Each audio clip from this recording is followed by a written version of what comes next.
الشیطان الرجیم بسم اللہ الرحمن الرحیم سورۃ المزمل مکیۃ وہی 20 آیا وفیہا رکوعان یا ایہا المزمل قم اللیل الا قلیلا نصفہ او انقص منہ قلیلا او زد علیہ ورتل القرآن ترتیلا۔ سورہ مزمل، اس میں 20 آیتیں ہیں، مکہ مکرمہ میں نازل ہوئی اور 2 رکوع ہیں۔ اس کی آخری آیت آدھی مکہ میں نازل ہوئی، آدھی مدینہ میں نازل ہوئی۔ تو اس میں خدا شانو نے نبی پاک صلی اللہ علیہ وسلم کو خطاب فرمایا مزمل۔ مزمل مانے چادر اوڑھ کر لیٹنے والے۔ تو اس میں محبت اور لطف ہے۔ آپ صلی اللہ علیہ وسلم جب ذمہ داری آئی، پہلی وحی نازل ہوئی، تو اس میں آپ خشیت علی نفسی، یعنی اپنی حضرت خدیجہ کو جو بتایا تو مجھے اپنی جان کا ڈر ہے، تو چادر اوڑھ کے لیٹ گئے، زملونی زملونی، مجھے چادر اڑاؤ۔ تو اللہ نے خطاب فرمایا مزمل یا المزمل، یعنی یہ چادر اوڑھ کر لیٹنے والے، اب اٹھیے اور لوگوں کو بیدار کیجیے۔ یا ایھا المزمل تو آپ کو خطاب ہے اور سب کو خطاب ہے، یعنی غفلت کو چھوڑ کر اب لوگوں کو جگائیے۔ تو بیدار ہونے کا، بیدار کرنے کا وقت اب آ گیا، یا دعوت دیجیے۔ تو پھر آپ صلی اللہ علیہ وسلم پھر 23 سال تک پھر نہیں، پھر کبھی آپ نے ایسا آپ آرام کرتے تو وضو بھی نہیں ٹوٹتا اس سے۔ یا ایھا المزمل، چادر میں چادر اوڑھ کر لیٹنے والے اٹھیے، قم اللیل، رات میں اٹھیے، یعنی نماز پڑھیے، الا قلیلا، مگر کچھ حصہ کہتے ہیں نصفہ، یعنی آدھی رات، او انقص منہ قلیلا، یا اس میں کچھ کم کر لیجیے، او زد علیہ، یا اس پر اور زیادہ بڑھا دیجیے، یعنی آدھی رات، یا 1/3 رات، یا 2/3 رات۔ ورتل القرآن ترتیلا، اور اس کا مقصد بیان کیا، اور قرآن پاک کو ترتیل سے پڑھیے، یعنی نماز میں، تہجد میں۔ تو تہجد کی فرضیت اسی سے ہوئی۔ تو 1 سال تک، اور بعض علماء کہتے ہیں کہ 16 ماہ تک یہ فرضیت رہی، تو پیروں میں ورم آ جاتا، آپ صلی اللہ علیہ وسلم پڑھتے، آپ کے صحابہ پڑھتے، تو پیروں میں ورم آ جاتا، قرآن پاک پڑھتے۔ اور ترتیل بولتے ہیں تجوید الحروف و معرفت الوقوف، یعنی حروف کی صحیح مخارج کے ساتھ ادائیگی۔ چونکہ اگر حروف کی صحیح ادائیگی نہیں ہوگی تو بعض دفعہ نماز بھی نہیں ہوگی۔ وہ معرفت الوقوف، اور جو رموز اوقاف ہیں، ٹھہرنے کے مقامات ہیں، ان کا پتہ ہونا، ان کی معرفت۔ تو ترتیل کے ساتھ آپ صلی اللہ علیہ وسلم قرآن پاک پڑھتے تو آپ کے حروف گنے جا سکتے تھے۔ ام سلمہ رضی اللہ تعالیٰ عنہ فرماتی ہیں کہ ان کو گنا جا سکتا تھا۔ الناس، تو اس میں آدمی غور و فکر کرے گا، تو آپ صلی اللہ علیہ وسلم رحمت کی آیت پر گزرتے تو رحمت اللہ سے مانگتے، عذاب کی وعید کی آیت پر گزرتے تو اللہ سے وعید سے پناہ مانگتے، اللہ کی وعید سے، اللہ کے عذاب سے۔ تو تدبر کے ساتھ، غور و فکر کے ساتھ، معنی میں اس کے فہم کے ساتھ پھر قرآن پاک کی تلاوت کرتے۔ انا سنلقی علیک قولا ثقیلا، اور اس کا مقصد بتایا کہ اس لیے کہ ہم تم پر بھاری بات نازل کریں گے۔ بھاری بات یعنی ذمہ داری، نبوت کی ذمہ داری، دعوت کی ذمہ داری،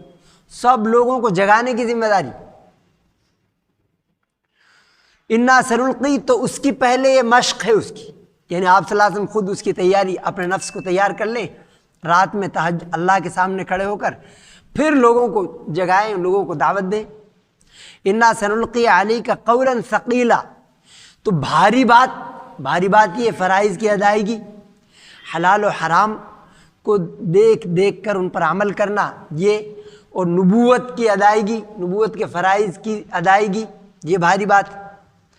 ان ناشئۃ اللیل ہی اشد وطئا واقوم قیلا، اور رات کا یہ اٹھنا، ناشئۃ جو لفظ ہے یہ حبشی زبان کا ہے، تو اس کے معنی ہے رات بیدار ہونا۔ تو رات کی بیداری، رات میں بیدار ہونا، قیام کرنا، یہ اشد وطئا واقوم قیلا، یہ نفس کی تربیت کے لیے بہت اچھا ہے۔ واقوم قیلا، اور دل اور زبان حضور قلب، یہ درست بات نکلتی ہے زبان سے۔ جب ادھر ادھر شور ہوتا ہے تو آدمی پڑھے اس بات کا پتہ نہیں چلتا میں نے کیا پڑھ دیا، لیکن جب پرسکون ہو ماحول پھر آدمی پڑھے گا تو جو زبان سے نکلے گا وہ دل میں اترے گا، اور کان میں وہی، تو موافق دل کی، زبان کی، کان کی، سب کی موافقت ہوگی، معنی میں غور و فکر کرے گا، تدبر کرے گا۔ تو تدبر کا حکم دیا اللہ نے، جگہ فرمایا افلا یتدبرون القرآن، قرآن میں وہ غور و فکر کیوں نہیں کرتے، لیکن ہم چلاتے ہیں کہ الفاظ سے ہی، الفاظ بھی صحیح نہیں کرنے کی کوشش کرتے۔ تدبر معنی ہے، تدبر کا معنی ہے النظر المکرر فی معنی القرآن ظاہرا و باطنا، یعنی بار بار غور و فکر کرنا، معنی میں غور و فکر کرنا، قرآن کے معنی میں، ظاہری معنی میں، باطن کے معنی میں غور و فکر کرنا بار بار، تدبر کا حکم ہے۔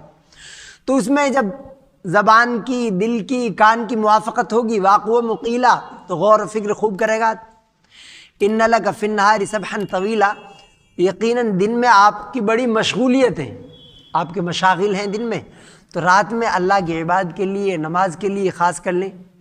وَاذْكُرِ اسْمَ رَبِّكَ وَتَبَتَّلْ إِلَيْهِ تبتیلا، اور اپنے رب کے نام کا ذکر کریں،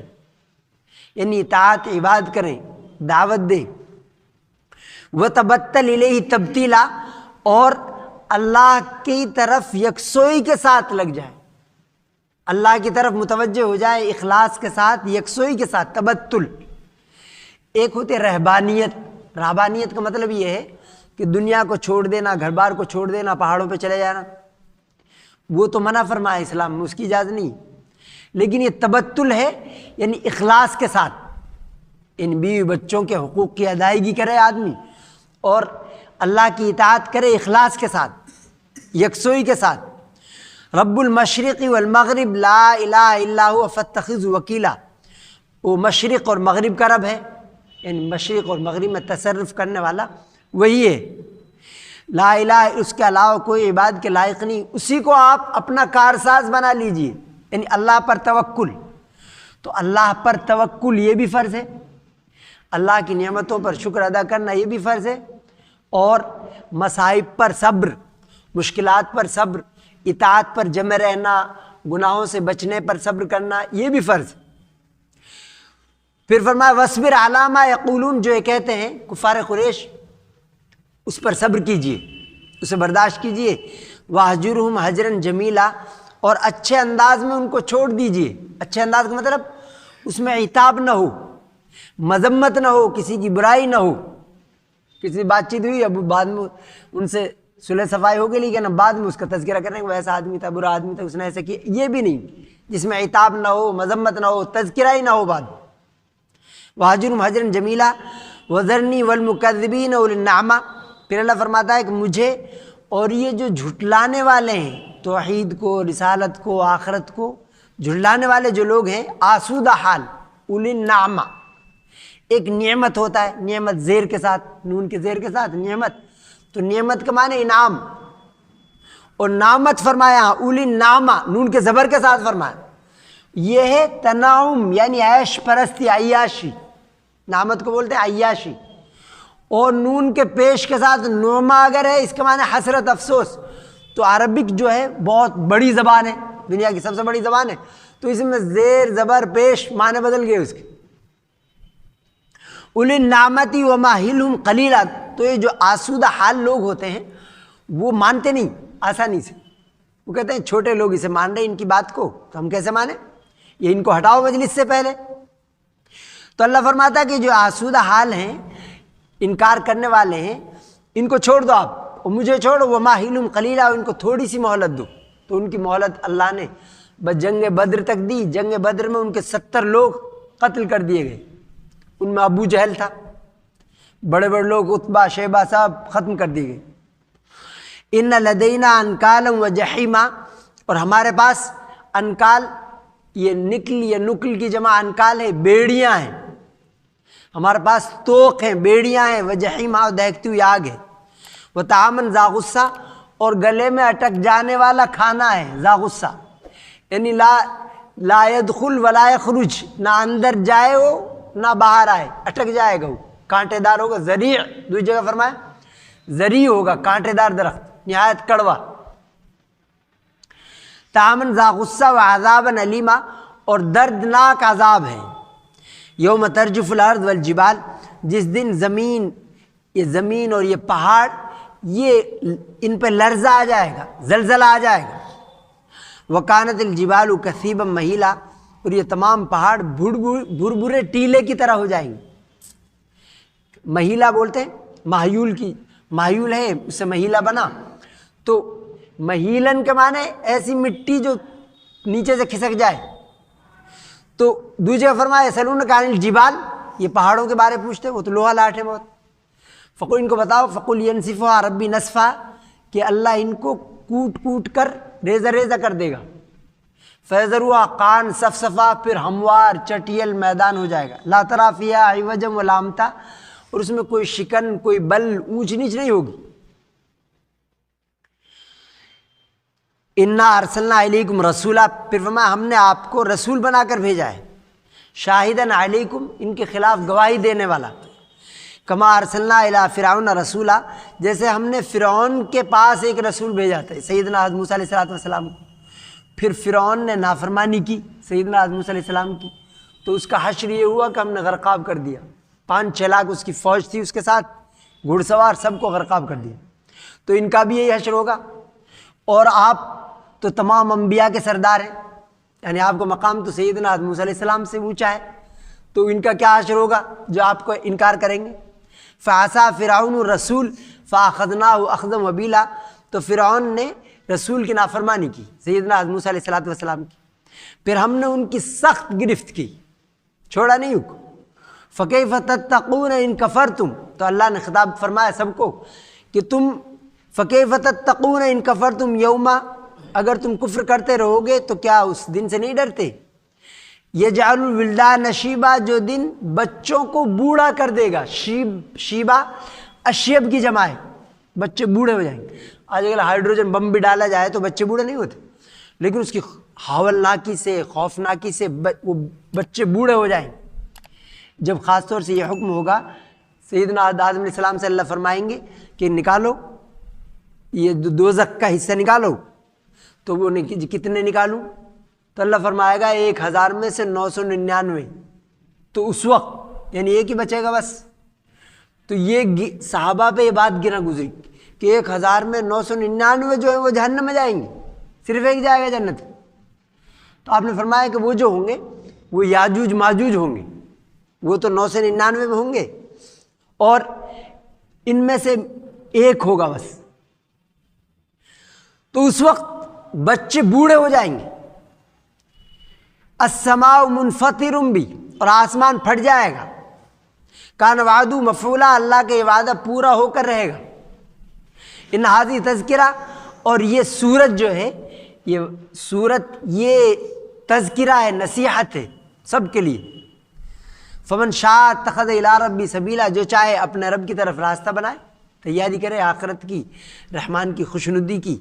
ان ربک یعلم انک تقوم ادنی، تو پہلی آیات نازل ہوئی اس میں تہجد کو فرض قرار دیا، تہجد کم سے کم رکعت ہے 2،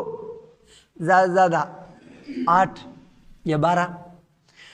لیکن ان آیات میں پھر تخفیف کر دی، وہاں تو فرضیت تھی، یہاں اس کو استحباب مستحب قرار دے دیا، جب انہوں نے 1 سال تک یہ 16 مہینے تک پابندی سے پڑھا، پیروں میں ورم، تو اللہ فرماتا ہے ان ربک، یقیناً تیرے رب جانتا ہے، انک تقوم ادنی من ثلثی اللیل، کہ تم قیام کرتے ہو، نماز پڑھتے ہو 2/3 رات، تقریباً 2/3 رات، یا آدھی رات، یا 1/3 رات، اس طرح کھڑے ہوتے، ان کبھی 2/3 کبھی آدھی رات گزر جاتی اسی میں، وطائفۃ من الذین معک، اور آپ کے صحابہ میں سے ایک جماعت آپ کے ساتھ وہ بھی کھڑے ہوتے، سب پڑھتے، پھر اللہ نے فرمایا واللہ یقدر اللیل والنہار، دن رات کے اندازے کو اللہ ہی جانتا ہے، وہاں اندازہ بھی نہیں ہوتا تھا کتنا ہو گیا، پوری رات ہو جاتی کبھی، علم ان لن تحصوہ، اللہ کو اس کا علم ہے کہ تم اسے نبھا نہیں سکو گے، یعنی تو بہت مشکل ہو جائے گا، آدمی دن میں دوسرے بھی کام کرتا ہے، رات میں پھر اگر 2/3 یا 1 رات، تو اللہ فرماتا ہے تم اسے نبھا نہیں سکو گے۔ فتاب علیکم، اللہ نے تم پر توجہ فرمائی، اور پھر تخفیف فرمائی، فقرؤ ما تیسر من القرآن، قرآن میں سے جتنا آسان ہو پڑھ لیا کرو۔ قرآن فرمایا نماز کے لیے نماز جتنا آسان ہو، اور نماز میں چونکہ قرآن پڑھنا ہے تو بعض علماء کہتے ہیں کہ وہ کتنا ہے آسان، تو ضحاک کہتے ہیں کہ پوری قرآن آسان نہیں ہے، وہ کہتے ہیں پوری قرآن۔ حضرت عباس فرماتے ہیں کہ 100 آیتیں، بعض دوسرے علماء فرماتے ہیں 200 آیتیں، یعنی یہ تو پڑھے۔ اور اگر کوئی حافظ ہے تو امام حسن بصری سے پوچھا گیا کہ جی حافظ ہے وہ سوتا رہتا پڑھتا نہیں ہے، فرض نماز پڑھتا ہو قرآن نہیں پڑھتا، یعنی قیام اللیل نہیں کرتا، تہجد نہیں پڑھتا، تو اس کے بارے میں کیا ہے؟ تو انہوں نے فرمایا کہ اس پر اللہ کی لعنت، یعنی جو قرآن نہ پڑھے، حافظ ہو کر تہجد میں قرآن نہ پڑھے۔ لیکن یہ رات کا حصہ یہ بھی ہے، یعنی غروب آفتاب سے، سورج جب غروب ہو جاتا ہے اور پھر فجر کا وقت ہوتا ہے تب تک ہے یہ رات۔ تو انس بن مالک فرماتے ہیں کہ مغرب سے عشاء تک کا بھی یہ وقت ہے، اس میں پڑھ لے، مطلب یہ نہیں اس کے بعد ہی پڑھے یا آخری حصے میں پڑھ لے۔ تو یہاں تخفیف فرمائی ہے، علم ان سیکون، وجہ اس کی بیان فرمائی، اللہ کو اس بات کا علم ہے کہ تم میں سے بیمار ہیں، معذور ہیں، بیمار ہیں، وآخرون، دوسرے لوگ یضربون فی الارض، زمین میں سفر کرتے ہیں، مسافر ہیں، مسافر کے لیے عذر ہے، یبتغون من فضل اللہ کا فضل، روزی تلاش کرنے کے لیے، یعنی حلال رزق تلاش کرنے کے لیے سفر کرنے پڑتے ہیں۔ وآخرون یقاتلون فی سبیل اللہ، اور تیسری جماعت فرمائی تیسرے لوگ وہ ہیں جو اللہ کی راہ میں جہاد کرنے کے لیے نکلتے ہیں، یعنی مسافر ہیں، بیمار ہیں، مجاہدین فی سبیل اللہ ہیں۔ فقرؤ ما تیسر من، تو جتنا آسان ہو اتنا پڑھ لیا کرو۔ واقیموا الصلاۃ، اور نماز ادا کرتے رہو، وآتوا الزکاۃ، زکوٰۃ ادا کرتے رہو، تو زکوٰۃ میں وہ واجب زکوٰۃ آ جائے گی، اور نفل صدقۃ الفطر بھی آئے گا اس میں۔ وَأَقْرِضُوا اللَّهَ قَرْضًا حَسَنًا، اور یہاں اللہ کو قرض حسن دیتا رہا کرو، یعنی اللہ کی راہ میں جو بھی خرچ کرو گے وہ قرض حسن ہے۔ قرض حسن اس لیے فرمایا کہ اس کا اللہ کی طرف سے انعام اجر جو ہے متعین ہے۔ وَأَقْرِضُوا اللَّهَ قَرْضًا حَسَنًا، آپ صلی اللہ علیہ وسلم نے فرمایا کہ بھئی یہ بتاؤ تم میں سے کون اپنے مال کو زیادہ پسند کرتا ہے یا اپنے وارث کے مال کو؟ ایکم مالہ احب الیہ من مال وارثہ، تم میں سے کون ہے جس کو اپنے مال سے زیادہ وارث کا مال زیادہ پسند ہو؟ صحابہ نے فرمایا اللہ کے رسول ہم میں سے کوئی بھی نہیں ہے، ما منا من احد، کوئی بھی نہیں ایسا کہ جو اپنے مال کو چھوڑ کر وارث کے مال کو پسند کرتا ہو۔ آپ نے فرمایا اعلموا ما تقولون، سوچ سمجھ کر بولو جو کچھ کہہ رہے ہو۔ ان کے جی ہم مان عالم اللہ ذالک، کہ یہی بات ہے، اپنے مال کو آدمی پسند کرتا ہے وارث کے مال کو نہیں۔ تو آپ نے پھر فرمایا کہ وارث جو تمہارا مال ہے وہ ہے ما قدما، ان مال احدکم ما قدما، جو تم نے آگے بھیج دیا، اللہ کی راہ میں جو خرچ کر دیا وہ تمہارا مال ہے۔ اور مال وارثکم ما اخرا، جو پیچھے رہ گیا وہ تو وارث کا مال ہے، تمہارا نہیں ہو۔ وَأَقْرِضُوا اللَّهَ قَرْضًا حَسَنًا وَمَا تُقَدِّمُوا لِأَنفُسِكُم مِّن خَيْرٍ تَجِدُوهُ عِندَ اللَّهِ، اور جو کچھ تم اپنے لیے خیر، کوئی بھی خیر آگے بھیجو گے، تجدوہ عند اللہ، اس کو اللہ کے پاس اسے پاؤ گے، وہ خیرن، اور وہ زیادہ اچھا ہے، وَأَعْظَمُ اجرن، اور زیادہ اجر والا ہے، وَاسْتَغْفِرُوا اللَّهَ، اور اللہ سے استغفار کرتے رہو، گناہوں کی معافی طلب کرتے رہو، ان اللہ غفور رحیم، یقین اللہ تعالیٰ بے پناہ معاف کرنے والا ہے اور بے پناہ رحم کرنے والا ہے۔ فللہ الحمد رب السماوات رب الارض رب العالمین والملک بیہ فی السماوات والارض والعزیز الحکیم، اللہم صلی علی محمد وعلی آل محمد کما صلیت علی ابراہیم وعلی آل ابراہیم انک حمید مجید، اللہم بارک علی محمد وعلی آل محمد کما بارکت علی ابراہیم وعلی آل ابراہیم انک حمید مجید۔ یا اللہ محض فضل سے، محض رحمت سے، بغیر استحقاق ہمارے گناہ کو معاف فرما، یا اللہ ہماری خطاؤں کو درگزر فرما، یا اللہ ہر کفر کو، ہر شرک کو اسلام اور ایمان میں تبدیل فرما، یا اللہ ہر معصیت اور گناہ کو اطاعت میں تبدیل فرما، یا اللہ جو پریشان حال ہیں ان کی پریشانی کو دور فرما، یا اللہ جو بیمار ہیں ان کو شفا کو نصیب فرما، یا اللہ جو وفات پا چکے ہیں ان کی مغفرت فرما، یا اللہ جو بے روزگار ہیں ان کو حلال روزگار میسر فرما، یا اللہ اپنی سچی محبت سچی معرفت پیدا فرما، اپنے رسول پاک صلی اللہ علیہ وآلہ وبارک وسلم کی سچی محبت سچی اطاعت پیدا فرما، یا اللہ ہمارے افراد کی ہمارے اداروں کی حفاظت فرما، یا اللہ ہماری جان مال عزت آبرو کی حفاظت فرما، یا اللہ جب تک ہمیں زندہ رکھ اسلام پر ایمان پر قرآن و سنت پر زندہ رکھ، جب موت ایمان عطا فرما، صلی اللہ علیہ خیر خلقی محمد وآلہ وصحبہ وسلم برحمتک۔